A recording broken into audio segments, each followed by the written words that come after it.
Bismillahirrahmanirrahim. Assalamualaikum warahmatullahi wabarakatuh. Innal hamdalillah nahmaduhu wa nasta'inuhu wa nastaghfiruh wa na'udzu billahi min shururi anfusina wa sayyiati a'malina. May yahdihillahu fala mudilla lahu wa may yudlil fala hadiya lahu. Asyhadu an la ilaha illallah wahdahu la syarika lahu wa asyhadu anna Muhammadan abduhu wa rasuluhu la nabiyya ba'dahu.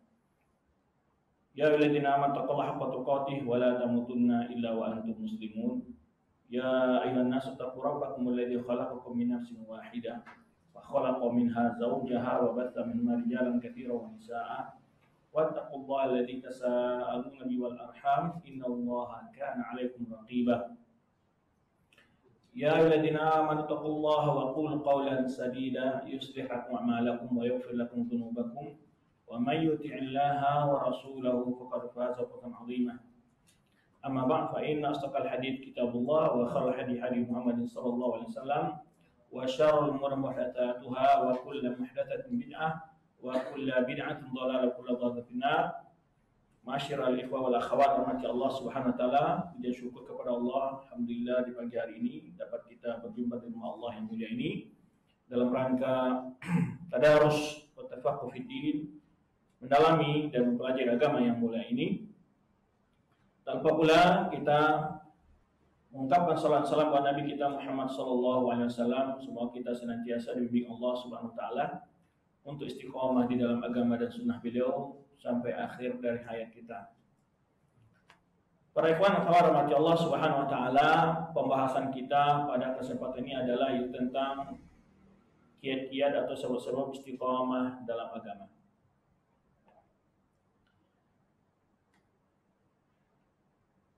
Istiqomah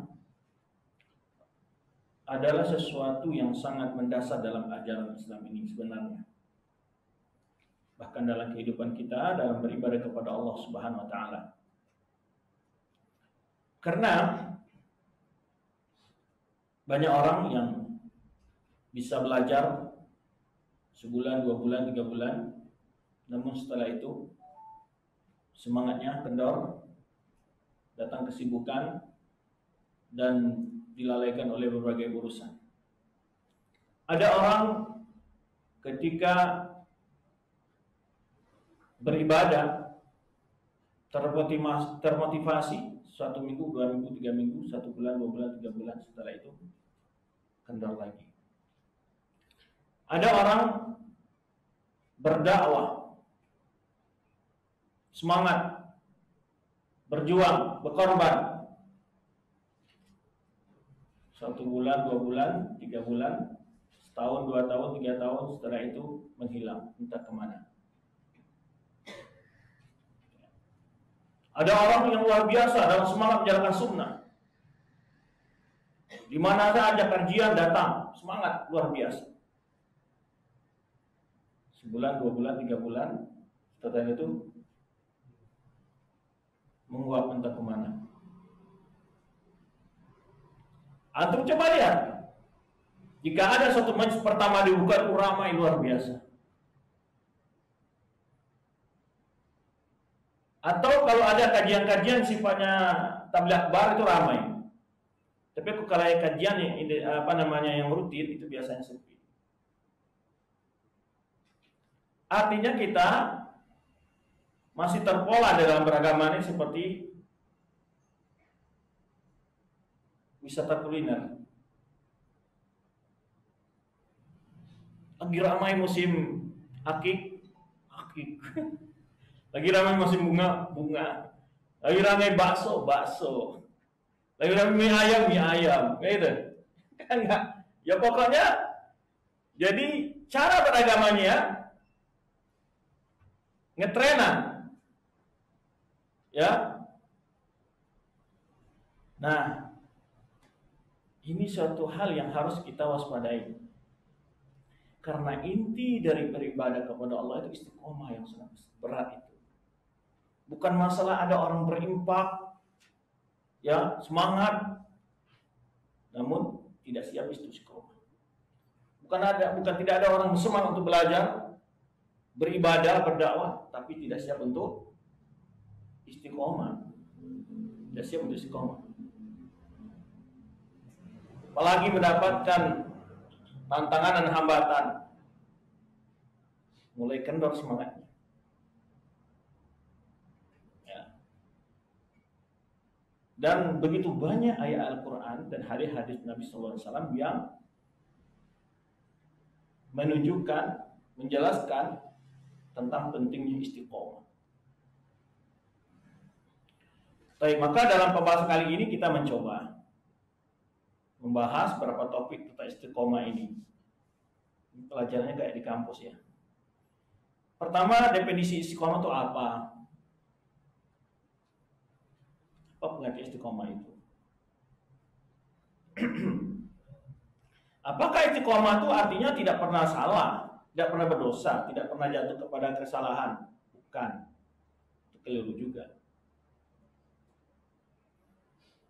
Tidak ada yang maksum kecuali hanya para rasul dan nabi.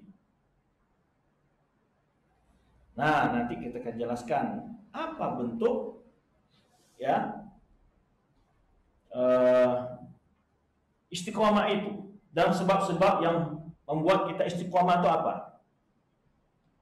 Setelah itu kita akan bicarakan ahamiyatuha, urgensi dari istiqomah itu. Setelah definisinya, urgensi, apa urgensinya istiqomah itu? Yang ketiga, macam-macamnya istiqomah itu apa saja bentuk macam-macam istiqomah. Yang keempat, sebab-sebab yang bisa, yang topik kita bahas sekarang ini, yaitu sebab-sebab yang dapat menjadikan kita istiqomah. Yang kelima, mawani, hambatan-hambatan membuat orang tidak istiqomah. Kemudian fawaiduha, terakhir adalah faedah dari istiqomah. Sebenarnya alokasi waktu kita mencoba membahasnya nanti. InsyaAllah sampai jam 10.30. Baik. Pertama, definisi istiqomah itu apa? Ya.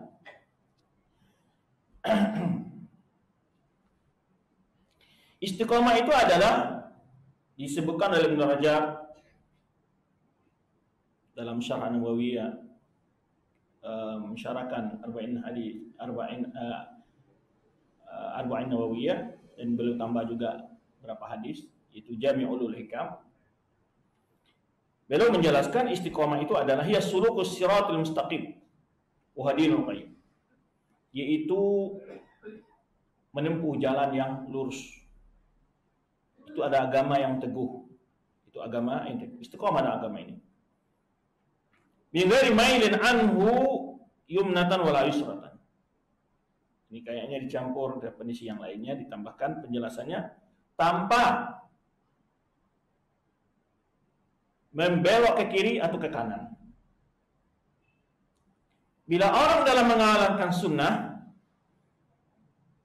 melampaui batas yang disyariatkan, itu ghulu. Tidak istiqomah dia. Semua aliran sesat itu tidak istiqomah dia. Karena melenceng dari jalan yang lurus. Khawarij, Murji'ah, ya, Qadariyah, Jabariyah, Sufiyah, Ahlul Kalam, melenceng dari istiqomah. Atau sebaliknya, orang yang tidak menjalankan ketaatan kepada Allah, tidak mau tunduk kepada aturan syariat. Jadi istiqomah ini berat, betul, berat sebetulnya. Untuk tetap selalu memegang prinsip, menjalankan amal, berkhala yang mulia, menjalankan sunnah, rajin ke majlis taklim, suka berinfak. Bukan mudah istiqomah itu. Maka nanti kita sebutkan di antara penting istiqomah itu, kita memohon dalam setiap rakaat sholat kepada Allah SWT, ihdinas siratal mustaqim. Para ulama tafsir di antara Ibnu Katsir menyebutkan Apa penafsiran dari, apa makna dan tafsir dari ihdinas siratal mustaqim? Tunjukilah kami jalan yang lurus. Bukankah kita sudah berada Islam? Bukankah Islam itu jalan lurus? Dan sekarang kita sudah berada dalam Islam. Kenapa masih kita minta jalan lurus? Hah? Kan kita sudah menjadi Muslim. Ihdinas siratal mustaqim, di antara tafsir siratal mustaqim adalah Islam. Sekarang kita sudah menjadi Muslim. Kenapa harus minta jalan lurus lagi? Bukannya kita sudah di atas jalan lurus? Apa maksudnya? Sehingga 17 kali minimal seorang muslim itu meminta kepada Allah hal ini. Kenapa?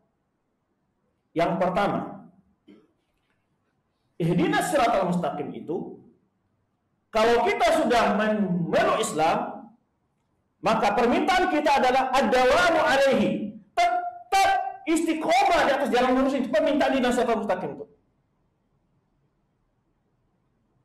Itu maksudnya kita meminta selalu jalan lurus tadi.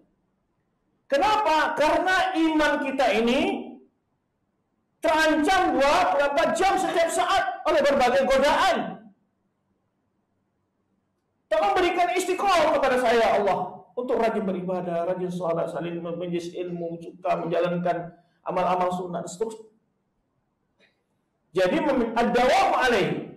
Boleh jadi seseorang masuk kepada kebenaran, tapi belum tentu dia akan mati dari kebenaran. Ya, maka kita meminta agar selalu diteguhkan di atas Islam itu. Itu di antara maknanya. Maka ketika kehendaknya kita sholat itu, mengerti itu maksud dari ungkapan kita ihdinas siratal mustaqim, maka kita meminta kepada Allah, ya Allah, selalu kan aku tetapkan di atas jalanmu yang lurus ini, ya Allah, sampai akhir hayatku, ya Allah. Kenapa banyaknya orang bingung kadang-kadang, apalagi dengan media informasi yang sekarang begitu banyak gencar merusak keimanan, menyebarkan virus-virus yang menghancurkan fondasi keimanan. Yang kedua adalah tolabu ziyadah, meminta tambah. Kita sudah ada petunjuk ini, tapi kita masih belum rajin salat berjamaah. Kita mohon minta diberikan petunjuk agar rajin salat berjamaah. Kita sudah berjamaah, namun belum bisa rutin ya untuk melaksanakan sunnah rawatib. Kita mohon hidayah. Kita sudah beriman kepada Allah, yakin kepada Allah. Namun keyakinan ini kadang-kadang datang kegoyahan. Maka meminta kepada Allah akan diteguhkan keimanan kita. Tolong berziyadah. Jadi ada dua maksud dari ihdinas siratal mustaqim itu. Pertama, tolong menjawab, meminta selalu berada atas kebenaran. Yang kedua, selalu engkau tambah hidayah itu kepadaku, ya Allah. Meminta tambahan. Ya, nanti kita akan bahas dalil-dalil tentang ini. Itu sekilas ya. Tadi yang kita jelaskan. Apa maksud dari istiqomah itu? Yang itu dengan menjalankan ketaatan secara lahir dan batin, meninggalkan hal-hal dilarang oleh agama, lahir dan batin. Karena kalau lahir saja, itu nggak istiqomah. Agamanya orang munafik. Ya. Maka harus lahir dan batin. Kemudian sesuai yang disyariatkan. Ada orang yang istiqomah dalam agama. Yang kuat imannya. Dikatakan cinta kepada Rasulullah SAW. Dikatakan orang yang beragama, orang yang kuat dalam beragama. Tapi ritual-ritual yang dijalankan tidak pernah diajarkan Rasulullah SAW. Bagaimana dia akan istiqomah? Itu enggak istiqomah. Ya, itu sedikit pengertian istiqomah. Berikutnya kita coba masuk apa lagi? Yang kedua tadi urgensinya. Kenapa penting istiqomah ini? Kita katakan tadi. Salah satu hal yang sangat mengkhawatirkan, pernahkah kita mendengar hadis Nabi SAW? Itu Rasulullah SAW menyebutkan, ya, innal abda la ya'malu bi amali ahli jannah hatta ma yakunu bainahu wa bainaha illa dhira'. Fa yasbiqu 'ala al-kitab fa ya'malu bi amali ahli an-nar fa yadkhuluha. Wa innal abda la ya'malu bi amali ahli an-nar hatta yakun bainahu wa bainaha illa dhira'. Fa yasbiqu 'alaiha al-kitab wa ya'muru bi ahli al-jannah fa yadkhuluha. Rasulullah SAW boleh jadi seseorang hamba rajin salat, rajin mengamalkan ketaatan kepada Allah Subhanahu wa taala. Sampai-sampai jaraknya dengan surga itu ya, untuk masuk surga itu hanya tinggal satu hasta. Begitu dekat dengan surga. Fa'asbiqu 'alal kitab. Lalu takdir menentukan, membuat dia jatuh kepada maksiat, melakukan perbuatan-perbuatan ahli neraka, sehingga dia jadinya masuk. Apa makna dari hadis ini? Banyak orang yang mempertanyakan makna hadis ini. Bagaimana ya Ustaz? Kita sudah capek beramal ibadah kok bisa jadi masuk neraka? Lalu kita terakhir masuk neraka, gimana? Hadis ini intinya adalah menuntut agar kita istiqomah. Karena kadang-kadang ada orang beramal soleh, lalu ada godaan untuk berbuat maksiat, setan memberikan solusi buat dia. Apa kata setan? Kamu sudah banyak berinfak, banyak sholat, ibadah banyak, pahala udah banyak. Untuk apa? Hanya sekali ini melakukan. Banding pahalamu ini dosa nggak ada apa-apanya. Akhirnya dia jatuh kepada perbuatan maksiat. Nah, akhirnya dia amal solehnya tadi ditutup dengan amal apa? Amal yang buruk. Sedangkan hadis menyebutkan al-amal bil khawatimiyah. Amal itu tergantung apa yang menutupnya, yang terakhir. Jadi hadis ini bukan menakut-nakuti sebenarnya. Jangan pula nanti untuk apa kalau beramal soleh nanti kita akan masuk neraka. Maksudnya adalah jangan sampai kamu ditipu oleh setan, membuat kamu tidak istiqomah dalam agama ini sampai akhir dari kehidupanmu. Sehingga kamu melihat amal solehmu yang sudah begitu banyak, membuat kamu tertipu oleh setan. Dirayu berbuat satu maksiat. Lalu setelah berbuat maksiat, kamu belum sempat bertobat, kamu meninggal. Dan faedah lain dari hadis ini adalah untuk agar kita tidak ghurur, al-ujub, agar kita tidak sombong, tidak bangga dengan amal kita. Karena belum tentu apa yang akan terjadi di akhir hidup kita. Maka kita selalu takut-takut cemas. Sebenarnya dalam ayat Allah katakan, ya, Aisyah berkata pada Rasul bertanya tentang ayat tersebut.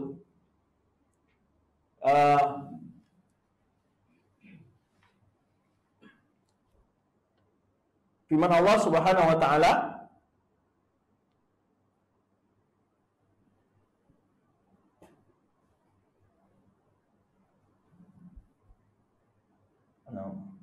lupa awal ayatnya saya.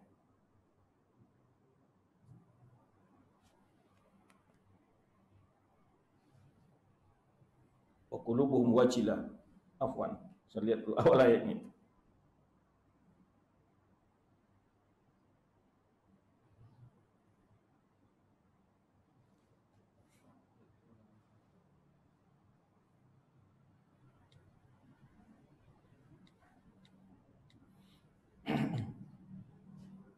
Walladzina yu'tuna ma atau wa qulubuhum wajilah. Walladzina yu'tuna ma atau wa qulubuhum wajilah.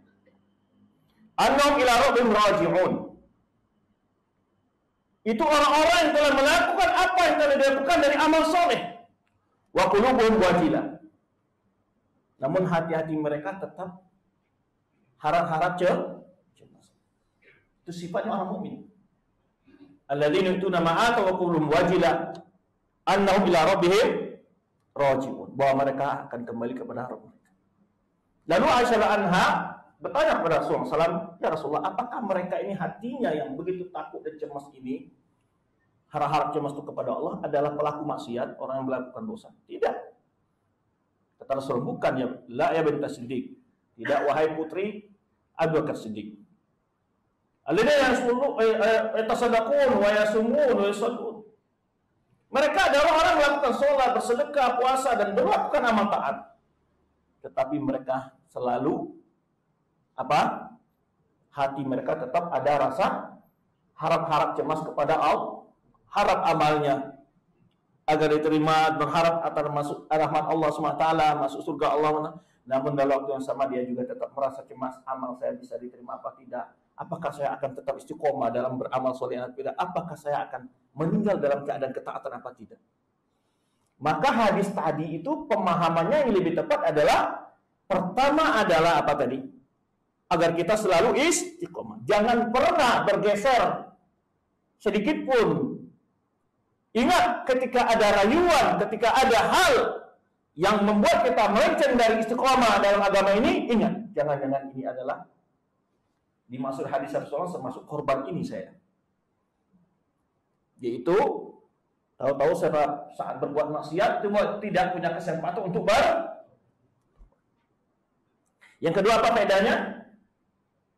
Jangan sampai ujub dan gurur, kagum dengan diri sendiri, bangga dengan diri sendiri.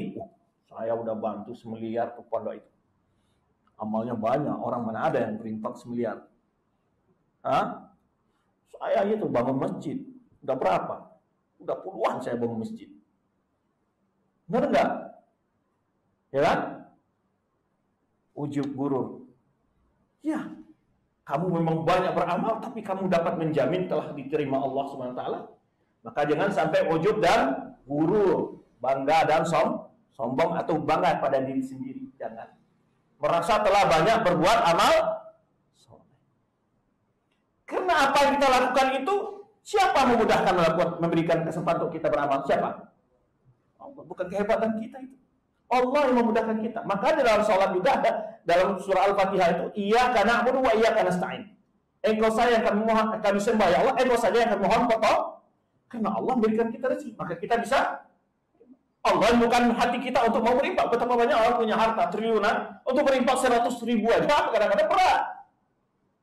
Maka mestinya kita justru bertambah bersyukur, bukan merasa semakin bangga pada diri. Bahaya nggak beramal. Ini artinya apa? Akan menafikan istiqomah itu. Membuat orang tadi keluar dari istiqomah. Baik, ini contoh-contoh. Lanjutan hadis tadi itu, salah seorang hamba beramal dengan pekerjaan, dengan amalan ahli neraka. Sampai-sampai nggak ada jarak antara dia dengan neraka itu kecuali hanya sehasta. Begitu banyak dosanya gitu ya toh. Kalau yang tadi begitu banyaknya amal solehnya. Sampai-sampai jaraknya dengan neraka itu tinggal sehasta. Lalu datanglah takdir Allah SWT. Dia bertobat lalu beramal soleh. Lalu dia masuk. Apa maksud hadis ini? Apakah artinya? Nggak apa-apalah, saya bermaksiat dulu sekarang, nanti tahu saya tobat. Begitu maksudnya? Hah? Karena ada orang yang salah paham hadis itu begitu. Ya, dia ambil kesimpulan sendiri. Wah, berarti enak dong. Saya berbuat dosa dulu, ntar saya tobat. Sudah dekat-dekat amat ke neraka, baru saya tobat. Memang tahu kapan malaikat mau datang? Hah? Memang malaikat mau nyampein, ini kamu tinggal 2 hari lagi nih, mau mati. Udah, saya tobat dah. Kalaupun dikasih tahu malaikat mau, pasti janji lah ya. Pasti janji 1 hari lagi kesempatan. Bahkan kalau dibilang 1 hari lagi kamu masih hidup, mungkin bisa bilang, nanti 1 bulan, 1 jam sebelum mati.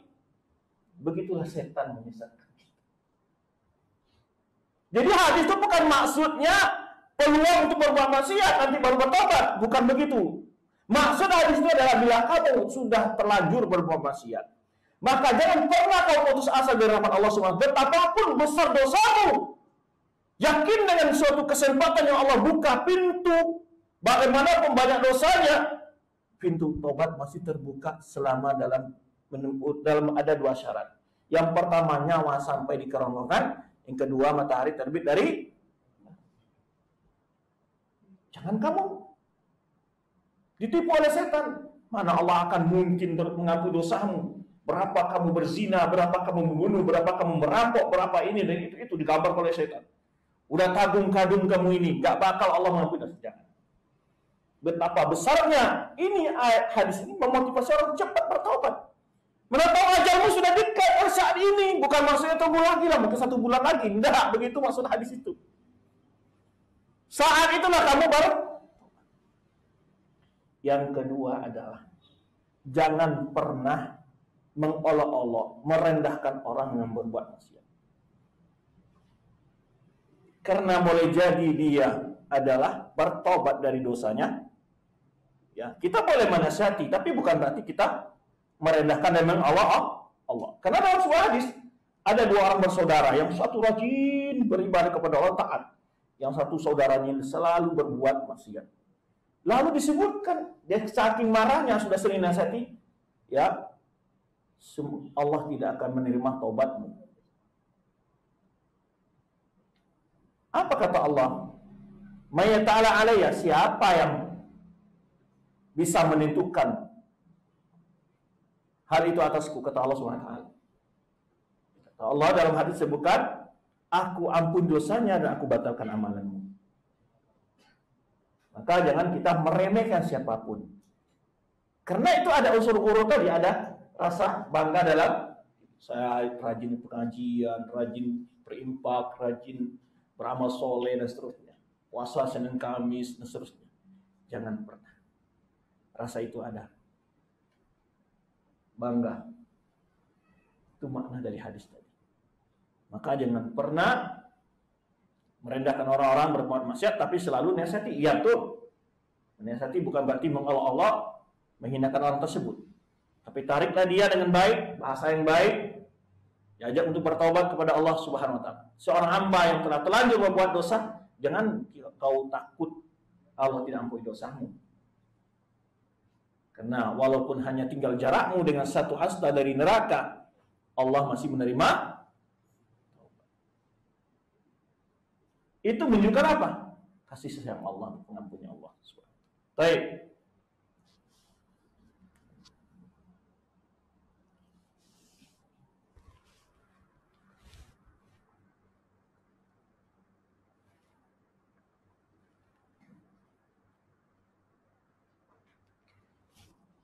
Istiqomah itu adalah wasatun baina, ya,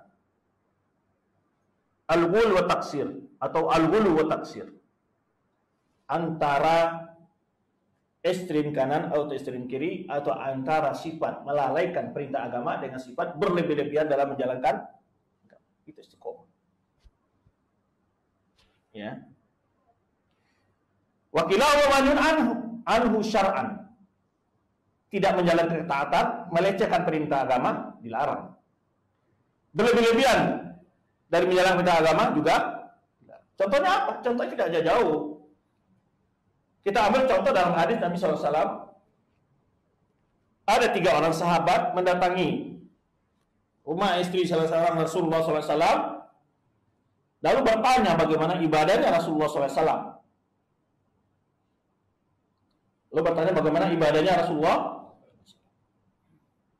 Saat mereka dikabarkan bagaimana ibadah Rasulullah SAW, mereka melihat begitu jauhnya amal mereka dari amal Rasulullah SAW. Bagaimana kita akan bisa mengejar kemuliaan, kesolehan, ketaatan kepada Rasulullah SAW. Padahal Rasulullah SAW adalah hamba yang telah diampuni dosanya yang berlalu dan akan datang. Kita aja dosa kita belum tentu diampuni, kok malah beribadahnya kurang. Akhirnya salah seorang mereka berkata, aku mulai wala arkut. Saya setiap malam akan tahajud, qiyamul lail, tidak tidur. Baik nggak tujuannya? Hah? Baik. Jadi beragama itu bukan sekedar tujuan baik. Bila menyelisih syariat, nggak benar, nggak diterima. Yang lain mengatakan, asum wala uftir. Saya mau puasa setiap hari, tidak berbuka. Setiap hari saya akan puasa. Yang kita mengatakan wala atazawwajun nisa. Saya tidak mau nikah. Repot, mengganggu beribadah, anak istri repot. Lebih fokus saja ke masjid saya. Fokus beribadah. Salah nggak tujuan mereka? Salah nggak? Kan Allah suruh, wa ma khalaqtul jinna wal insa illa liya'budun. Allah tidak ciptakan jin manusia kecuali untuk beribadah. Sekarang saya mau fokus beribadah. Kenapa saya ungkapkan ini? Kan orang ada banyak alasan ya, bid'ah hasanah katanya. Ini kalau menurut kamus dan konsep mereka bid'ah hasanah, masuk bid'ah hasanah enggak? Hah? Kan bid'ah hasanah itu, apa salahnya? Orang ingin puasa, ibadah mereka kepada Allah, mana salahnya? Salat diperintah, puasa diperintah, beribadah banyak ayat dan hadis menjelaskan tentang wajib kita ibadah kepada Allah. Mana salahnya? Kalau ini ada bid'ah hasanah, ini ada bid'ah terbaik sebenarnya. Tetapi tidak ada bid'ah hasanah. Buktinya Rasulullah marah kepada 3 orang ini. 2 kali Rasulullah ketika berjumpa dengan mereka, lalu menasihatin, apakah karena benar kalian mengatakan ini dan ini, kata Rasulullah SAW? Mereka jawab, iya. Dan 1 kali Rasulullah setelah itu Rasulullah menasihati secara umum untuk semua sahabat.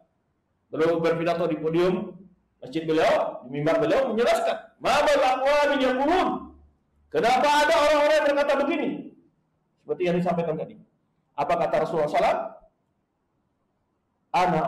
Aku mulai wa arkun. Saya salat malam juga tidur. Wa asum wa uftir. Saya puasa juga berbuka. Wa tazawwajun nisa. Saya juga menikahi wanita. Faman raghiba an sunnati falaysa minni. Orang yang enggan melaksanakan sunnahku bukan dari golonganku. Jadi di sini adalah dalam beribadah tidak bisa menurut akal sehat sebentar. Harus ada tuntunan agamanya. Laksanakan sesuai perintah agama. Jangan lebihkan, jangan kurangkan. Paham? Kalau itu bid'ah hasanah ini kan banyak sekarang orang buat ritual-ritual yang tidak ada tuntunannya, tidak ada contoh Rasulullah SAW dan dia para sahabat, dia berucap. Ini kan baik. Sampai pula ada yang berbagai bentuk ibadah, katanya apa salahnya? Kan dalam ritual-ritual kematian itu kita baca Yasin, Al-Quran, disuruh kita baca Al-Quran, katanya kan itu ya. Terus baca apa? Ya la ilaha illallah, kan zikir abdul. Apalagi nasihat segala macam doa, kan dipintakan semua ini. Mana yang salah ini? Apa jawaban antum? Agama telah mengatur, jangan kamu mix yang tidak ada mix-nya. Ya, lalu jadikan sebuah ritual yang rutinitas. Itu sama seperti apa? Bakso kamu kasih gula. Gula halal enggak? Bakso halal enggak? Kamu campur. Salah atau benar? Enggak salah, bid'ah hasanah.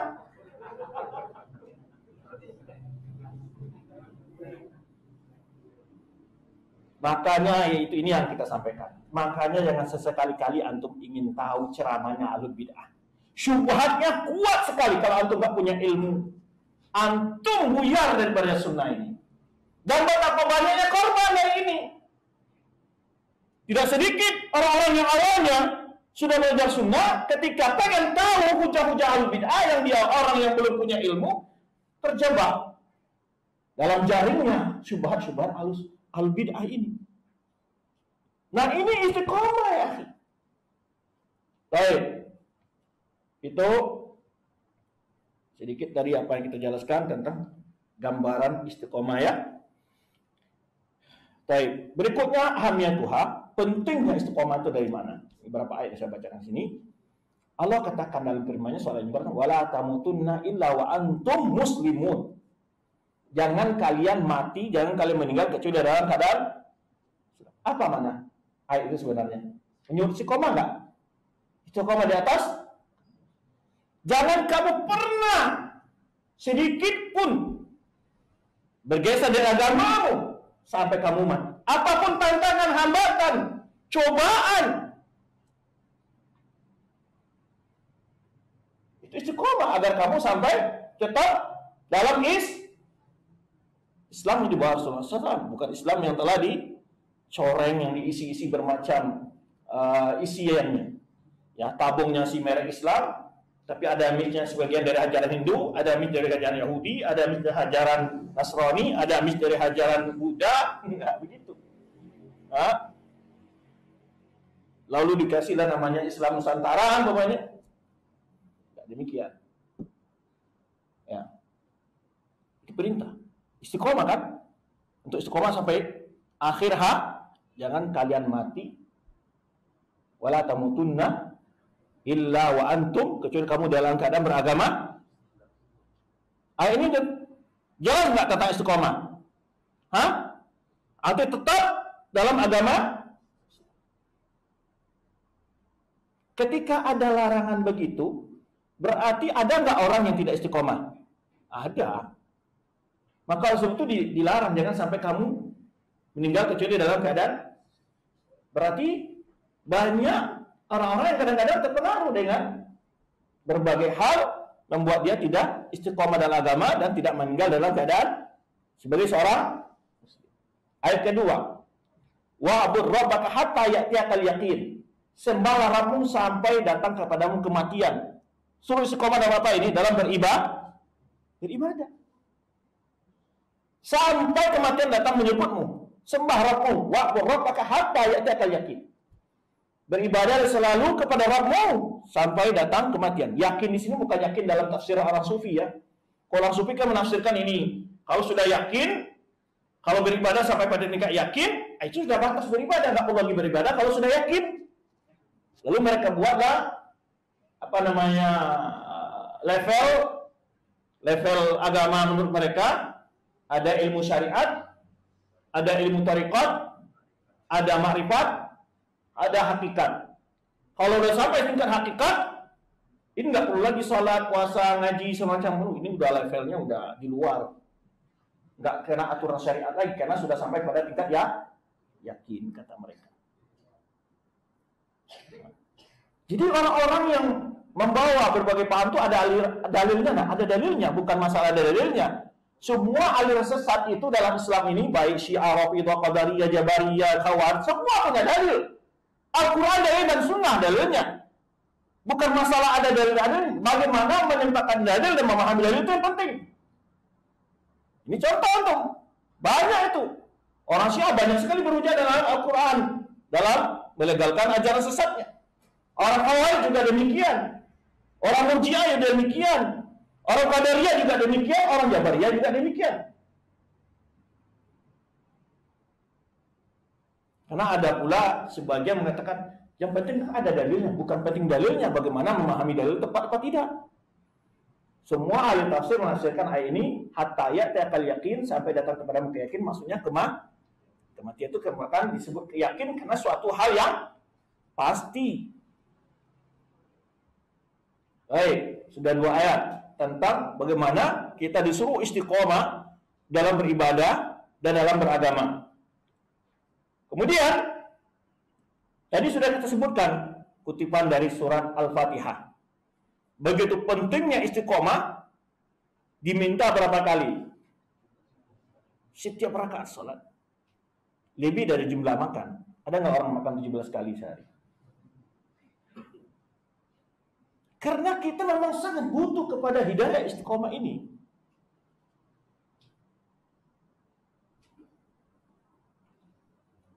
Kalau kita tahu bagaimana nilainya istiqomah itu. Tapi kalau orang nggak tahu nilainya istiqomah, dia tidak akan minta. Kenapa Allah nyuruh kita minta sampai sekian kali? Karena memang suatu hal yang sangat berharga. Ya, antum bolak-balik minta ke suatu tempat pokoknya. Tapi yang diminta itu pokoknya coklat gigi gitu. Ada nggak gitu? Nah, yang diminta itu biasanya hal yang sangat penting, bolak-balik ke situ terus sampai dapat, itu karena suatu hal yang sangat penting. Dibayangkan. Itu menunjukkan tentang pentingnya istiqomah dalam agama. Tadi sudah kita jelaskan tafsirnya itu ad-dawam alaihi wa talabuz ziyadah. Tetap di atas jalan yang lurus itu dan meminta tambahan hidayah selalu. Mulai dari kurang khusyuk menjadi lebih khusyuk lagi, kan gitu dalam sholat. Itu hidayah. Maka antum ketika membaca ihdinas siratal mustaqim itu terbayang berbagai makna ini hendaknya. Sehingga antum meminta saya sholat kurang khusyuk, kita meminta hidayah agar diberi khusyuk. Kita kurang ikhlas agar minta hidayah diberi ikhlas. Saya akhlaknya banyak yang buruk, minta diperbaiki. Hidayah pada akhlak yang baik, kepada ibadah yang ikhlas, ya, kepada tutur kata yang baik, adab sopan santun yang baik, dan seterusnya. Baik. Demikian pula Allah Subhanahu wa taala sebutkan dalam firman yang lain, surat Hud ayat 112, Fastaqim kama umirta wa man taba ma'aka. Maka istiqomahlah sebagaimana engkau diperintahkan dan orang-orang bertobat bersamamu. Ini menunjukkan pentingnya Allah perintahkan kepada siapa ini? Rasul SAW, dan termasuk tentu kepada fastaqim kama umirta. Istiqomah selalu sebagaimana diperintahkan kepadamu. Dan orang-orang yang bertobat bersamamu. Kenapa disebutkan bertobat setelah istiqomah ini? Tadi kan kita sebutkan orang istiqomah itu bukan berarti tidak pernah salah. Bagaimana istiqomah dalam agama ini? Kalau kita tersesat, kembali kepada jalan benar. Berbuat dosa, bertaubat. Maka di ayat itu disebut fastaqim kama umirta wa man taba ma'ak. Dihubungi dengan taubat. Memang begitu. Siapa kita yang tidak punya kesalahan? Kullu bani Adam khata'in tawabu. Setiap anak Adam ini punya kesalahan. Sebagai orang bersalah itu adalah selalu bertaubat. Itu orang istiqomah. Lupa, salah, taubat. Jadi kalau kita renungkan ya dalil-dalil ayat Al-Quran, hadis-hadis Nabi SAW, betapa indahnya susunannya dan kaitan maknanya. Karena kalau Allah Maha bijaksana, Maha tahu. Sehingga kalam Allah ini betul-betul memiliki makna yang begitu dalam. Menunjukkan kaitan antara istiqomah dengan taubat. Bukan istiqomah itu yang sifatnya orangnya maksum. Sebenarnya gambaran sebagian orang mengatakan kalau wali itu yang nggak pernah salah, dia maksum dari semua dosa. Itu bukan. Bukan itu definisi wali. Wali itu orang-orang beriman. Ala inna awliya Allah ala inna awliya Allah la khawfun 'alaihim wa la hum yahzanun alladzina amanu wa kanu yattaqun. Orang beriman dan bertakwa. Itu bukan berarti mereka tidak pernah salah. Baik. Kemudian sehingga pentingnya istiqomah Rasulullah SAW dalam sujudnya yang merupakan tempat yang sangat mustajab dalam berdoa. Apa doa yang dibaca? Apa doa yang dibaca? Ya muqallibal qulub, tsabbit qalbi ala dinik. Wahai zat yang membolak-balikkan hati, tolong teguhkan hatiku, tetapkan hatiku di atas agama. Minta istiqomah lah kita ini. Minta istiqomah agar hati kita ditetapkan, diteguhkan di atas agama Allah Subhanahu. Ini setiap sujud Rasulullah berdoa hal ini. Itu menunjukkan pentingnya istiqomah itu. Karena memang hatinya terbolak-balik. Ya, terbolak-balik. Maka untuk menjaga hati tetap dalam ketaatan, dalam keimanan dan keyakinan, mohon selalu kepada Allah Subhanahu wa taala. Tuh, sekilas tentang dalil-dalil tentang apa? Urgensinya istiqomah. Itu lihat. Itu baru sekilas saja ya. Dari dalil Al-Quran kita tidak akan mungkin mengupas sebagai dalil-dalil tentang istiqomah Al-Quran ini. Tapi tunjukkan bagaimana dalam sholat itu berapa kali. 7 setiap rakaat. Bahkan dalam sujud Rasulullah SAW juga bagian dari sholat ya kan. Membaca doa apa? Ya muqallibal qulub, tsabbit qalbi ala dinik. Subhanallah. Jadi tadi kita katakan bukan perkara orang lagi ramai ngaji, banyak orang datang ngaji, tapi yang banyak adalah istiqomah dalam ikut majlis ta'lim itu yang kurang. Baik, ya. Baik, anwa'uha. Bentuk-bentuk apa saja yang kita bagian istiqomah itu? Yang pertama istiqomah di atas tauhid.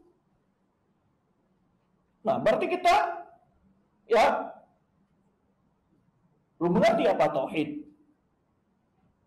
Karena bila terjatuh kepada kesyirikan, membuat semua amalan kita akan terhapus.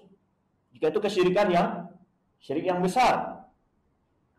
Walau asyraku la habita anhum ma kanu ya'malun. Walaqad uhiya ilaika wal ladzina min qablika la in asyrakta la yahbatanna 'amaluk. Ketika Allah telah mengisahkan kisah-kisah para nabi, lalu wala asyraku la habita anhum ma kanu. Kalau mereka buat syirik, Maka batal semua amal mereka. Apapun kedudukan mereka. Kalau jatuh kesyirikan, batal semua amalan. Dan Allah katakan kepada Rasulullah SAW, sungguh telah diwahyukan kepadamu, walaqad uhiya ilaika wal ladzina min qablika, dan nabi-nabi sebelum kamu, dan orang sebelum kamu. Lain asyrakta, jika engkau berbuat syirik, lahibatanna amaluk, batal semua amalanmu. Apa maksud di situ? Apakah Rasul akan berbuat syirik? Tidak, Rasul adalah maksum dari perbuatan syirik, maksum dari segala dosa. Tetapi kenapa ditujukan kepada Rasul SAW? Untuk menjelaskan kepada umatnya betapapun ketakwaan seseorang, kemudian seseorang bila jatuh dalam kesyirikan, tidak ada dispensasi. Oh, saya sudah ilmu hakikat ini, terberbuat syirik. Tidak ada. Ya, ilmu saya sudah sampai tingkat hakikat. Syirik tidak mempengaruhi lagi keimanan kita, keimanan saya. Rasul saya dari katakan Allah SWT, la in asyrakta lahibatanna amal. Kalau engkau jatuh ke berbuat syirik, batal semua amalan. Padahal Rasulullah SAW tidak akan mungkin, karena Rasul itu maksum dalam segala dosa. Namun dikatakan itu untuk menjelaskan kepada umatnya, walaupun bagaimana ketakwaan seseorang, kesolehan seseorang, bila terjerumus dalam kesyirikan, akibatnya sangat fatal. Istiqomah. Maka nanti akan kita bahas apa sebab-sebab untuk istiqomah itu. Berilmu. Gimana dia istiqomah dan tauhid kalau nggak belajar? Apa itu tauhid? Apa pengertian tauhid? Dia nggak ngerti syirik, bagaimana dia menjauhi kesyirikan? Jadi tadi kan kita ada bahas sebab-sebab yang membuat kita untuk tetap istiqomah. Apa? Yang pertama, ilmu. Kalau nggak berilmu, bagaimana bisa istiqomah?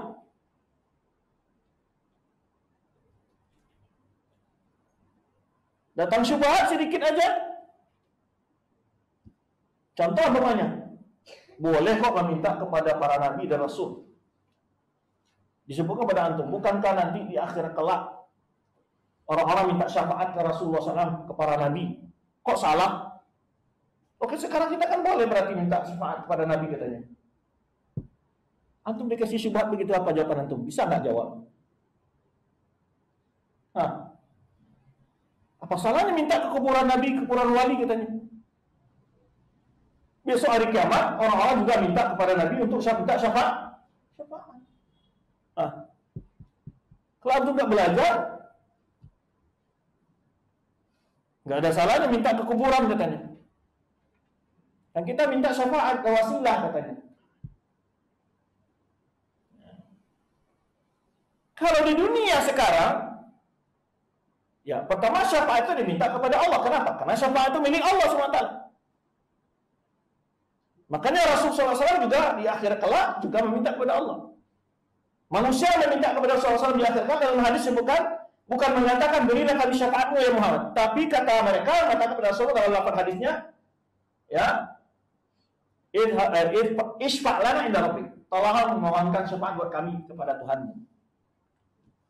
Meminta agar Rasulullah SAW memohon kepada Allah agar mereka diizinkan mendapatkan syafaat Rasulullah SAW. Kalau antum nggak belajar, gimana akan bisa istiqomah di atas tauhid? Baik. Yang kedua, bentuknya istiqomah dalam beramal soleh. Istiqomah dalam soleh. Selalu ada orang lagi bersemangat khatam Al-Quran 1 minggu, namun 6 bulan setelah itu nggak baca Quran. Ada orang yang mulai langsung 20 rakaat, namun 20 hari setelah itu nggak mulai lagi. Istiqomah dalam ketaatan. Makanya Rasulullah SAW menyebutkan ahabbul a'mal ila Allah adwamuha wa iqalla. Amal yang paling dicintai Allah SWT itu amal yang selalu dirutinkan sekalipun sedikit. Artinya apa? Istiqomah. Gak apa-apa. Setiap hari baca Al-Quran sebelum tidur 2 ayat, 1 ayat, 5 ayat, 1 halaman, gak apa-apa. Tapi rutin. Habis salat subuh baca 1 halaman, 5 ayat, tapi rutin.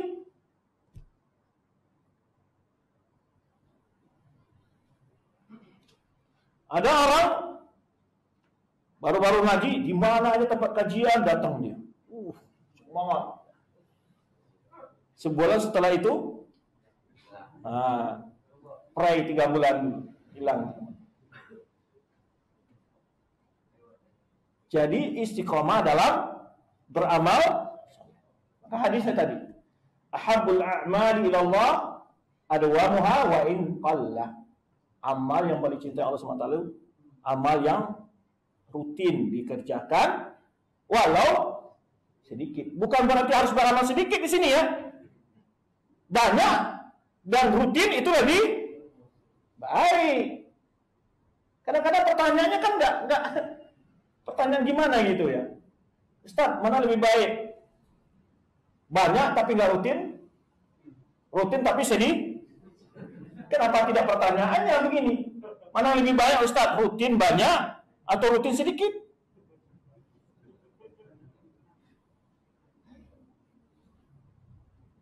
Ya. Jadi yang kedua apa bentuknya? Istiqomah dalam tata. Istiqomah dalam beribadah kepada Allah dan beramal soleh. Harus istiqomah. Baik. Yang ketiga, istiqomah dalam menuntut ilmu. Istiqomah tadi kita sebutkan contoh orang tadi. Nabi Majlis Ta'lim. Menuntut ilmu tidak ada sekedar Majlis Ta'lim. Sekali-kali juga beli buku, dibaca bukunya. Ya, sesekali juga catatan-catatan yang sudah dicatat itu dibaca lagi di rumah. Apa yang dicatat di Majlis Ta'lim dibaca lagi di rumah. Karena ilmu itu hakikatnya murajaah. Nah, ini juga saya sebutkan. Kalau orang menuntut ilmu itu banyak yang siap, tapi yang banyak nggak siap itu apa? Mengulang-ulang ilmu. Kenapa? Karena setan kadang-kadang membisikkan, apalagi kamu baca lagi kitab ini, buku ini, udah sering kok. Belajar ilmu juga begitu. Usul salasa aja terus ustadz ini bukannya dulu sudah tamat usul salasa ya? Padahal kita di Madinah itu ya, para masyayikh dulu sering kita itu daurah usul salasa, besok tahun depan daurah lagi usul salasa lagi. Nah, tanya kepada antum, ketika antum hadir pertama usul salasa, maunya qawaidul arba usul sittah. Apakah antum menangkap apa yang dijelaskan ustadz di saat majelis itu bisa 50%? Butuh diulang nggak? Kalau diulang yang kedua kali lagi, antum bisa nangkap 70%? Terus kalau ditangkap semua 100% ditangkap keterangan ustadz dari waktu kajian pertama, memang masih ingat? Terus lagi, apa akan sama penjelasan ustadz dari penjelasan waktu majelis pertama dan majelis berikutnya lagi? Belum tentu. Akan ada tambahan dan penjelasan yang lebih. Jadi nggak ada bosan untuk ilmu itu istilahnya. Wah, kadang-kadang kita kan ditawarin nih kajian. Oh ustadz, usul salasa udah dikaji sama ustadz ini dulu di masjid ini. Ganti dong kitabnya.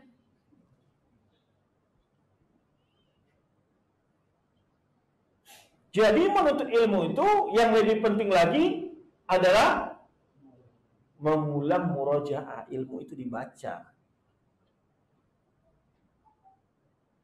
Ya, baik. Itu yang keberapa? Ketiga.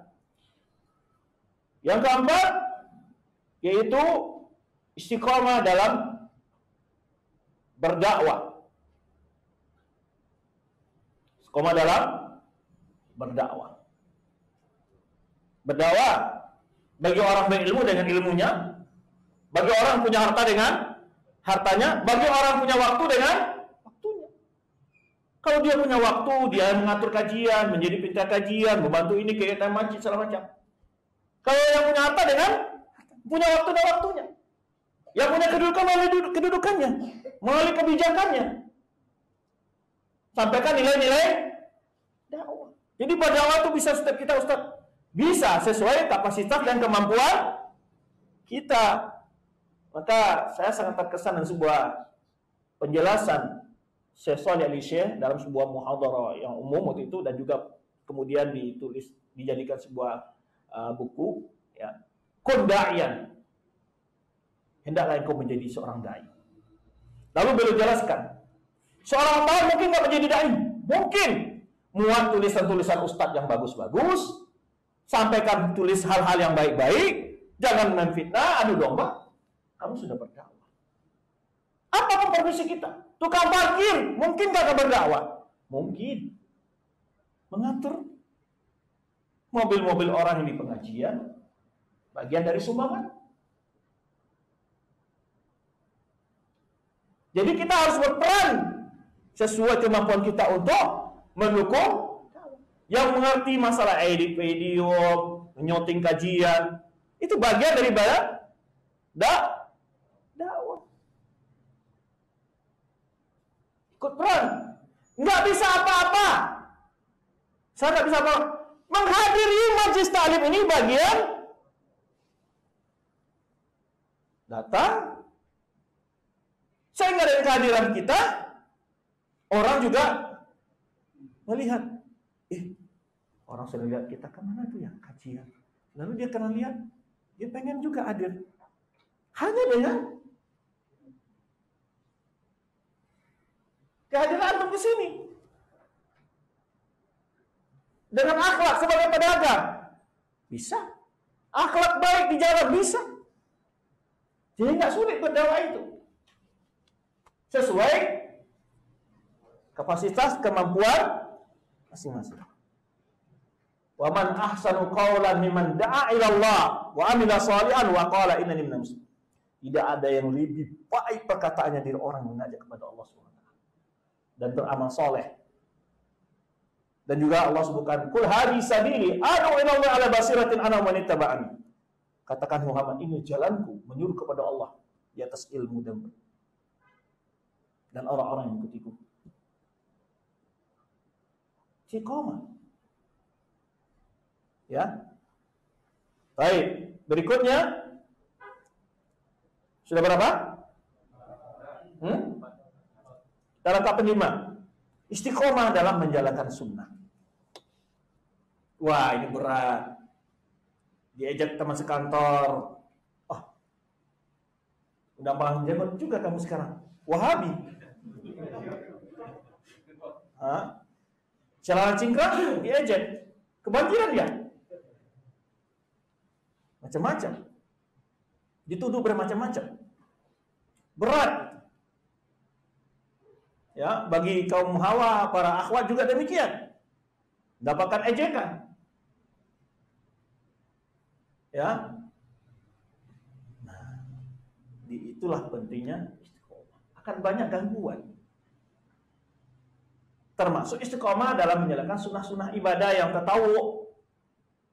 Salat duhanya, sunnah rawatibnya, salat witirnya, qiyamul lail tahajudnya, baca Al-Qur'annya, zikir pagi dan sorenya, doa masuk masjid, keluar masjid, keluar rumah, masuk rumah. Wah, itu mau gampang Ustaz. Gampang mau pernah dilakuin. Doa masuk toilet, keluar toilet. Gampang Ustaz. Memang pernah dibaca? Bangun tidur, mau tidur, dibaca nggak? Sekarang dipertanyakan sampai di mana kita menerapkan apa yang telah kita tahu dan istiqomah kita mengamalkan. Nah, amalan-amalan kecil begini jangan antum remehkan. Ini adalah hal besar sebenarnya. Jangan antum remehkan. Hal besar itu. Doa mau tidur, bangun tidur doa besar itu. Antum kalau paham artinya luar biasa itu. Sempat tidur gak bangun lagi, antum mati dalam keadaan kembali kepada Bismika Allahumma amutu wa ahya. Dengan namamu ya Allah aku mati dan ya tidur dan bangun lagi. Sudah antum serahkan. Baca ayat kursi. Keutamaannya membaca ayat kursi. Kata Rasulullah SAW, orang baca. Tidak ada hal yang menghalangi orang membaca ayat kursi pagi dan sore itu masuk surga. Kecuali ilal maut. Banyak hal yang kita remehkan. Banyak hal yang kita tidak perhatikan. Mana istiqomahnya kita melakukan hal zikir-zikir begini? Ya. Baik. Doa setelah berwudu, zikir setelah berwudu, setelah azan, setelah selesai salat fardu. Ketika berkendaraan, ini lagi nanjak nih. Ingat nggak baca Allahu Akbar? Lagi nurun nih. Baca nggak subhanallah? Hah? Banyak sekali sunnah yang diajarkan Rasulullah yang seharian sebetulnya banyak bisa kita lakukan, namun kita tidak lakukan. Kita udah ngaku nih, ahlus sunnah banget. Apa cirinya? Jenggot panjang, celana. Sunnah sebatas itu katanya. Ya kan? Jangan-jangan karena lagi model ngetren. Sekarang juga ada model lagi sekarang. Orang yang bercadar antum kira itu sekarang sudah karena memang menutup aurat, tapi karena lagi banyak sekarang begitu. Supaya dimana lebih solihah, gitu kan? Tahu-tahu nanti datang jodoh yang soleh. Banyak hal. Ya. Baik, macam-macamnya. Sekarang kita pindah kepada sebab yang dapat mengantarkan kita kepada yang pertama tadi apa? Ilmu. Dengan ilmu itu mantap istiqomah kita jauh dari syubhat, karena syubhat membuat orang akan terpental dari sunnah, terpental dari akidah yang benar, dan terpental dari agama yang mulia ini. Maka perlu ilmu. Kita tahu hujah-hujah dan dalil-dalilnya, sehingga apa yang kita yakini kita memiliki dalil, apa yang kita amalkan kita tahu dalilnya, perintahnya. Jadi ketika melaksanakannya kita perlu yakin. Ibarat nyetir nih, antum tahu ilmunya, baca panduannya, lalu lintas selamanya. Ketika antum nyetir gimana? Grogi nggak? Hah? Kan nggak grogi, parkir semacam, ya kan? Bagaimana pola parkir? Antum punya ilmunya. Nggak grogi antum. Coba antum baru nyetir, banyak belum tahu isyarat-isyarat, ya. Orang bunyikan kawasan belakangnya, saya salah parkir nih. Orang padahal cuma salah pencet kawasan, antum udah bingung. Gimana ya, salah parkir itu apa saya salah? Karena antum nggak punya ilmu. Kalau antum yakin, nggak punya, boleh parkir di sini. Itu bedanya antara orang berilmu dan orang tidak berilmu. Orang tidak berilmu sedikit saja diberi syubhat, langsung bingung dia. Bingung dia. Tadi kita contohkan, sedikit aja dimasukkan syubhat, bingung dia. Dibacakan namanya hadis, mama tawalaisa alaihi apa mata mata jahiliyah. Orang yang mati tidak pernah membaiat, mati dalam jahiliyah. Antum ditanya oleh dia, antum udah baiat belum? Belum. Hati-hati ya. Kalau antum nggak punya ilmu, gimana menjawabnya? Hadisnya jelas kok. Antum nggak tahu kalau hadis itu yang maksud baiat bukan baiat guru ngaji, bukan ormas, bukan kelompok-kelompok pengajian. Itu baiat bagi pemimpin kaum muslimin yang tertinggi, bukan baiat guru ngaji. Dia malah tawarin antum baiat guru ngajinya dia. Kalau antum nggak belajar, sangat mudah keluar dari istiqomah.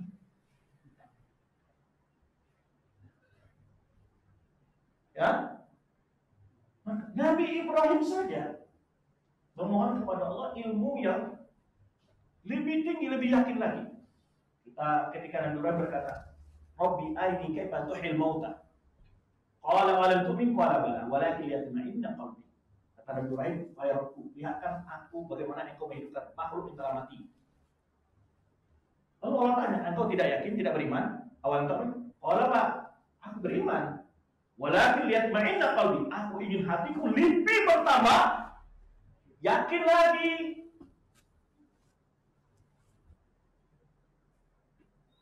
Ini enggak Nabi Ibrahim, enggak pernah belajar tentang tauhid. Nabi Ibrahim saja menakutkan dirinya akan terjumpa dengan kesyirikan. Ya. Wajnubni wa baniya an na'budal asnam. Jauhkanlah aku dan keluargaku dari menyembah berhala. Kalau orang sekarang pasti saya sudah syahadat, coba enggak mungkin menyembah berhala saya.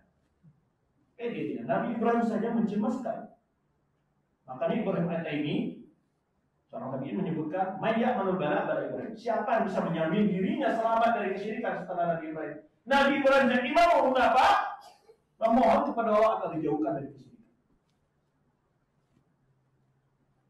Apakah dia ragu tentang keimanannya? Bukan ragu tentang tauhid yang tidak. Tapi kalau orang tidak tahu bahaya sesuatu, maka dia tidak akan pernah berhati-hati terhadap sesuatu itu. Orang tidak tahu mengerti syirik dan bahaya syirik, dia tidak akan berhati-hati, tidak akan takut dia. Karena dia tahu bahayanya. Karena Nabi Ibrahim mengerti betapa besarnya bahaya syirik, sehingga Nabi Ibrahim berdoa kepada Allah SWT. Nabi kita Muhammad SAW juga berdoa. Allahumma inni a'udzubika usyrika bika wa ana a'lam wa astaghfiruka lima la a'lam. Ya Allah, aku mohon perlindunganmu, aku bersyirik kepadamu dan aku tahu, dan aku mohon ampun kepada apa yang aku tidak tahu. Ya, berikutnya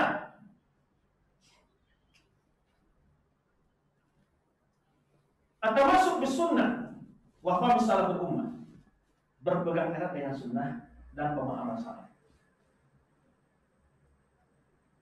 Karena semua aliran yang menyimpang ini menyimpang dari sunnah dan pemahaman salaf, itu saja. Semua aliran yang sesat itu dari sini konsepnya. Maka antum cukup jalankan ada dalil sunnahnya, contoh atau sahabat itu saja. Jangan, oh ini boleh, ini bid'ah hasanah, ini. Jauhkan diskusi itu, cari suluh yang sudah pasti sunnahnya. Kenapa harus masih dilakukan hal-hal yang keraguan tentang sunnahnya? Dan berpegang erat dengan pemahaman para salafus saleh, yaitu sahabat, tabi'in, atba' tabi'in. Bagaimana sahabat memahami ayat ini, mengamalkannya, bagaimana para tabi'in memahami ayat ini? Cukup. Karena sahabat memahaminya atas didikan siapa? Rasul. Jika mereka ada salah paham, imma turun wahyu atau Rasulullah SAW memberikan teguran pada sahabat. Maka oleh sebab itulah ketika Rasulullah SAW menjelaskan tentang pecah belahnya umat ini dalam berbagai paham dan aliran, apa nasihat Rasulullah SAW? Pegang pendapat ormasmu, pegang pendapat kiaimu. Kata Rasulullah SAW, pegang erat sunnahku dan apa yang aku diadakan ma'ana dan ashabi. Pegang erat apa yang aku dari atasnya dan sahabatku. Kenapa tidak sebut sunnah saja? Kenapa harus dibawa sahabat?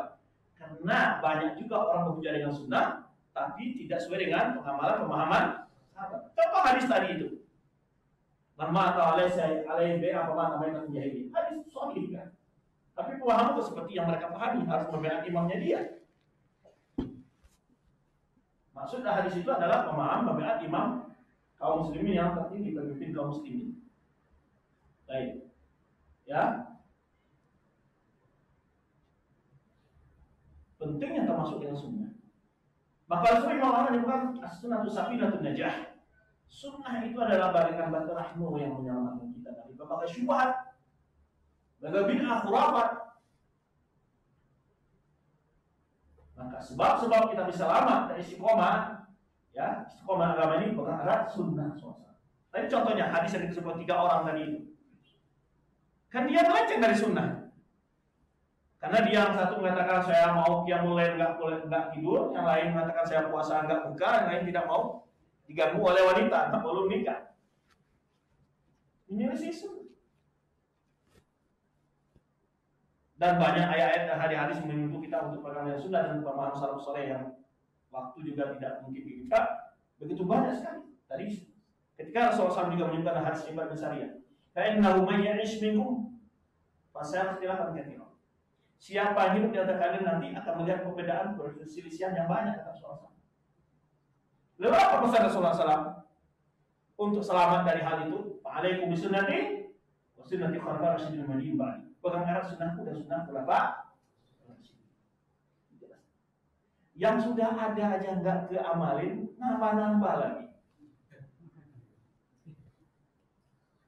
Dan dipopulerkan lagi, diiklankan lagi, dan dituduh orang yang tidak menerima sebagai aliran sesat lagi.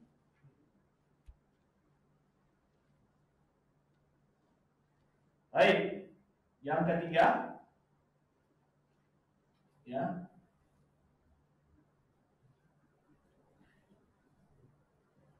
mencari teman yang soleh. Mencari teman yang soleh. Teman yang mengamalkan sunnah, teman yang rajin beribadah, teman yang berakhlak baik, teman yang rajin ke masjid ilmu. Karena Rasulullah SAW menyebutkan al-maru ala dini khalili. Seorang itu tergantung agama temannya.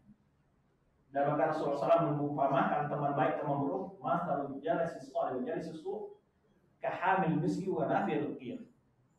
Perumpamaan teman baik dan teman yang buruk itu seperti orang penjual minyak wangi dan pandai besi. Ya, kalau orang jual minyak wangi, emang kita beli yang wangi. Emang kita dikasih mendapatkan yang wangi. Emang kita lewat saja dapat. Tapi kalau pandai besi dekat-dekat, emang yuk kita tobat. Karena kita kepancing oleh api yang terpental, terbakar baju kita. Atau minimal akan dapat bau yang tidak sedap. Bang, enak itu ketika besi dicelupkan ke air saling bakar, baunya gimana? Itu percontohan. Pentingnya punya teman yang soleh. Baik. Sudah berapa? 3. Keempat, menjauhi tempat-tempat munculnya hal-hal yang menyimpang. Mulai dari grup, website, akun-akun, ceramah-ceramah yang membawa kepada penyimpangan akidah dan ibadah harus dihindari. Nah, ini kan enggak pengen tahu istilahnya, penasaran. Lalu di-share ke yang lain. Termasuk yang menyebarkan. Ya kan? Katanya ceramah sekolah tuh macam-macam ya. Ini dengan apa ya? Jadi omongin. Terus setelah itu dia dapat syubhat, bingung. Ya, tanya Ustaz sana sini. Ustaz juga proyek oleh dikasih proyek untuk jawab syubhat-syubhat yang dia dapatkan sendiri. Jauhi akun, ceramah video, nggak usah dengar dah. Karena minimal, karena ulama-ulama tentang sangat menjauhi majlis al-bid'ah itu jauh. Sangat diperingatkan para ulama, bahaya. Minimal menimbulkan sakit hati dalam pada diri kita. Nggak perlu dengar, sudah jelas orangnya dari A sampai Z ceramahnya mau begini begitu, kenapa antum tidak kasih tetap? Dan lebih kadang-kadang ikut nge-share. Ini kan kacau.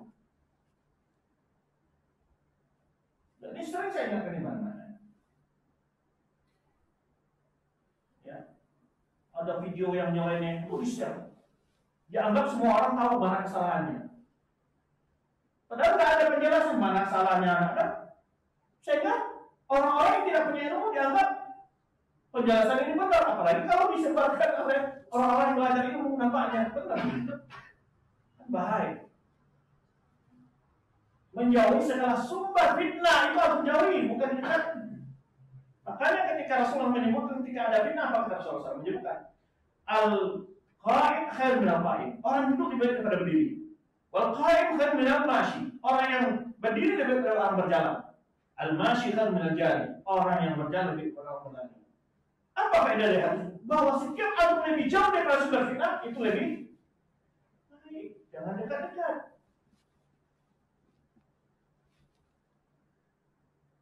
Kalau tidak, ini satu hal yang akan membuat kita apa? Terjerumus ke dalam penyimpangan dalam akidah maupun ibadah. Yaitu sumber-sumber jauhi segala sumber-sumber. Berapa lagi? 5. At-taubah was-istighfar. Bertobat dan agar istiqomah. Kalau salah enggak terus berjalan di situ kita. Tadi yang sudah sebutkan dalilnya itu. Fastaqim kama umirta wa man ta'aba ma'ak. Istiqomahlah sebenarnya diperintahkan engkau dan orang-orang bertobat. Karena memang kita manusia pasti punya kelemahan, kelalaian, kelupaan. Maka solusinya apa? Selalu bertobat dan istighfar. Dan Rasulullah SAW saja yang maksud saja apa kata Rasulullah? Ini la astaghfirullah. Ini la astaghfirullah. Itu dia menolak akad menyatakan. Rasul SAW mengatakan, aku mohon ampun kepada Allah dan setiap harinya berapa? Lebih dari 100. Ini kita buat dosanya lebih dari 100 kali, istighfarnya nggak pernah. Gimana? Baik. Yang keberapa? Qira'atul qisas shalihin, membaca sejarah orang-orang soleh, kisah para nabi, bagaimana mereka menghadapi cobaan, tetap istiqomah, sulitnya perjuangan mereka, beratnya tantangan mereka hadapi, mereka tetap istiqomah dalam agama ini. Di membaca perjuangan para rasul, orang-orang soleh, itu membaca kisah-kisah orang soleh. Baik. Hal-hal yang menghambat untuk istiqomah, untuk tidak istiqomah, ya tadi mawani istiqomah. Hampir jam 11. Yang kebalikan dari tadi, hal-hal yang mengharapkan adalah kebodohan dalam agama. Kan Rasulullah SAW menyebutkan, Inna Allah la yantazi'u ilma min sudur man niza'an. Allah tidak mencabut ilmu dari dada para ulama itu dengan secara spontan. Lakin yantazi'uhu bi mautil ulama. Idza lam yaqa'alu ittakhadna sawusan jualan. Tapi dengan hilangnya ilmu, dicabut ilmu dengan meninggal para ulama. Apabila tidak ada lagi orang berilmu, manusia mengambil tokoh-tokohnya dari orang tidak berilmu. Fastaftau fa'altau fadallu wa dallu. Lalu mereka ditanya, lalu mereka menjawab, mereka sesat dan menyesatkan. Karena bahwa menjawab tanpa ilmu. Ini terjadi di zaman kita sekarang, betapa banyak tokoh-tokoh yang begitu jahil dengan agama. Dan mereka bicara tentang agama. Kalau mereka jahil tentang agama, tidak bicara agama, lumayan. Di masa-masa bisa bicara tentang agama. Ini yang menjadi fitnah, kebodohan. Kedua adalah mufaqa usul, teman yang buruk. Teman yang buruk. Maka di akhirat manusia berandai-andai andai saya tidak menjadikan si fulan sebagai teman. Dalam surah Al-Qur'an, ya wailata laitani lam attakhidh fulanan khalila. Aduhai, seandainya aku tidak menjadikan si fulan ini sebagai teman. Di hadisnya sudah disebut mencari teman yang soleh. Itu sebaliknya adalah menghindari teman yang buruk, seperti pandai besi tadi perumpamannya. Baik. Kemudian adalah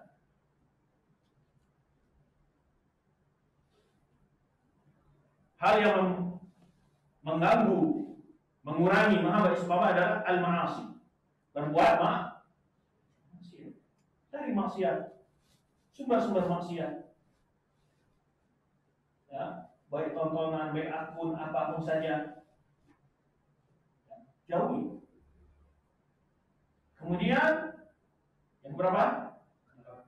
Al-bidah. Ini dari yang rendah ke yang tinggi. Al-bidah. Dari bidah. Karena bidah itu akan membuat kita tergelincir dari istiqomah. Tadi contohnya cukup hadis tadi lah. Kalau banyak sekali hal-hal yang perlu kita jelaskan. Maka kata Rasulullah, man ahdatsa fi amrina hadza ma laysa minhu fa waradun. Barang siapa menambah-nambah dalam urusan agama ini yang tidak termasuk ke dalamnya, ditolak. Man amila amalan laysa alaihi amruna fa waradun. Barang siapa melakukan sebuah amalan yang tidak pernah diperintahkan, dituntutkan Rasulullah SAW, ditolak oleh Allah Subhanahu wa taala. Bahkan pelaku bid'ah itu dianggap telah mempersekutukan diri mereka, pencetus ya, bukan pelaku, pencetus. Amlau syuraka syara'u lahu min ad-din ma lam ya'lam bihi Allah. Apakah mereka punya keinginan untuk membuat syariat bagi mereka dan Allah tidak pernah memberikan ini? Baik. Terakhir adalah hal yang fatal itu yang membuat orang keluar dari Islam adalah syirik. Kesyirikan. Baik syirik besar maupun syirik kecil. Syirik besar perbedaan syirik kecil itu apa? Syirik besar pelakunya kekal dalam neraka, batal semua amalannya, keluar dari Islam. Kalau syirik kecil tidak membuat orang dari Islam, tidak membuat pelaku kekal dalam neraka, dan tidak membatalkan semua amalan. Karena Allah SWT surah An-Nisa, Inna Allah la yaghfiru asyaka bihi wa yaghfiru ma duna dzalika liman yasha.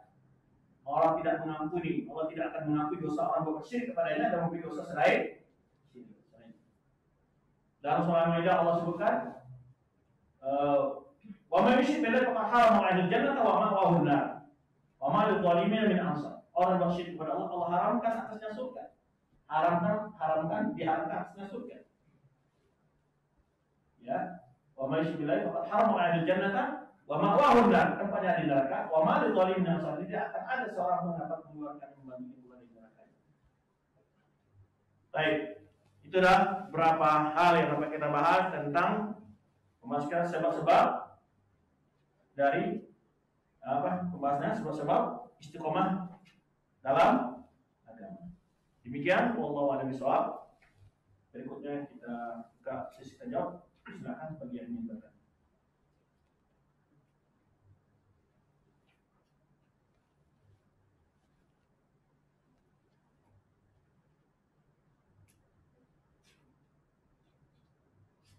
Assalamualaikum warahmatullahi wabarakatuh. Ustaz, tadi dikatakan kita jangan melihat video sama-sama.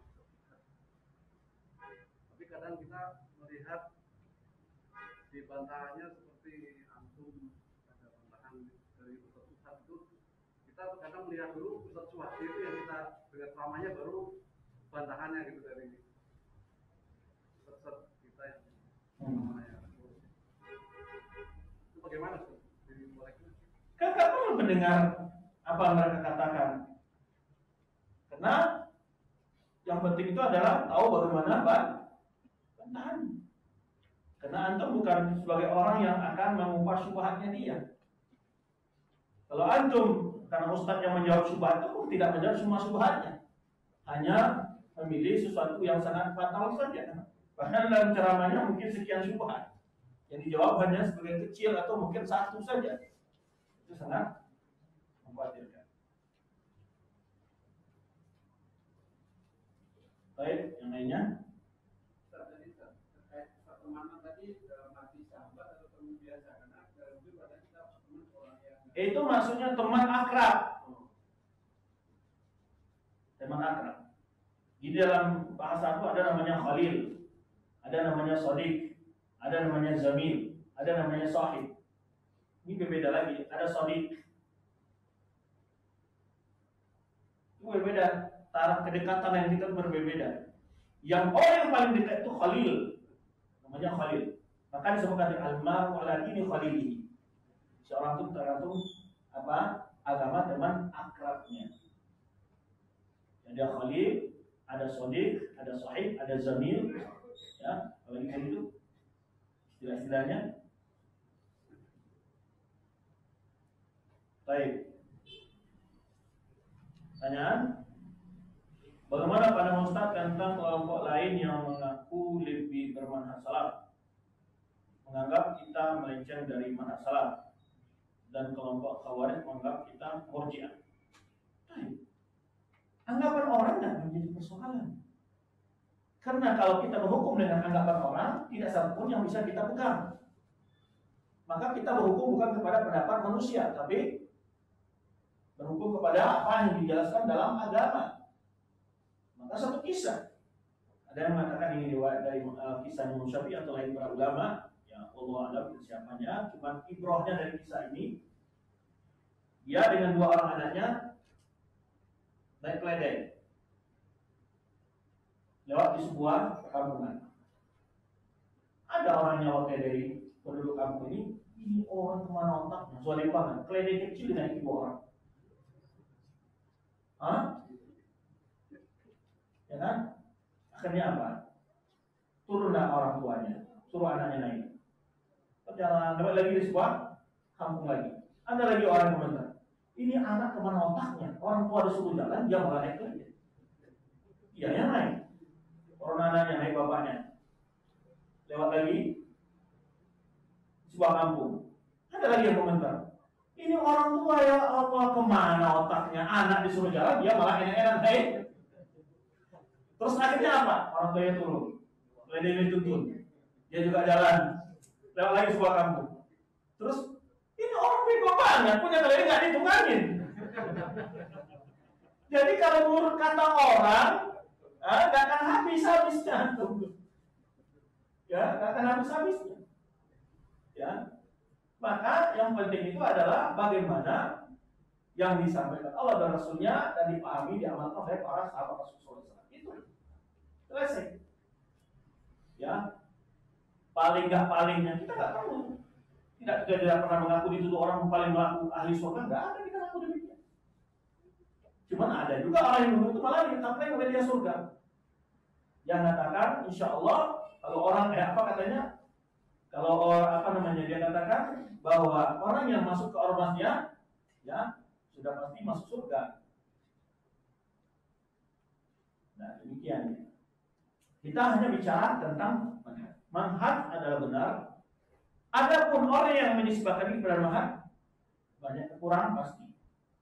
Ada yang mengamalkan ilmunya, ada yang tidak. Sama dengan Islam, banyak orang mengaku Muslim, banyak yang nggak sholat, banyak yang bohong, banyak yang berkhianat dan seterusnya. Yang dari Islam tidak, Islam nggak jalan. Islam yang salah. Orang yang menisbahkan diri tadi, orang yang mengamalkannya, yang bertingkat-tingkat, yang bertaraf-taraf dalam ketakwaannya.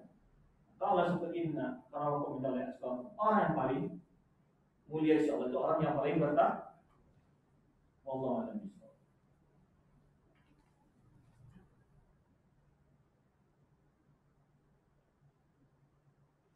Apakah dengan mengunjungi tempat-tempat wisata yang terdapat patungnya termasuk syirik?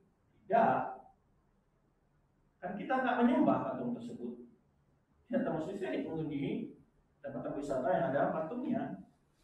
Tapi patung itu merupakan sebuah yang diharamkan. Ya. Apakah orang yang ada patung di rumahnya dia musyrik? Hah? Ada orang memiliki foto di rumahnya dia musyrik? Tidak, itu salah hukum antum. Memiliki foto, patung dan foto di rumah diharamkan. Tapi walaupun dia tidak punya foto dan patung, tapi dia minta ke patung, musyrik. Ini jangan salah keliru ya, pahami ya. Orang yang berdoa di kuburan musyrik nggak?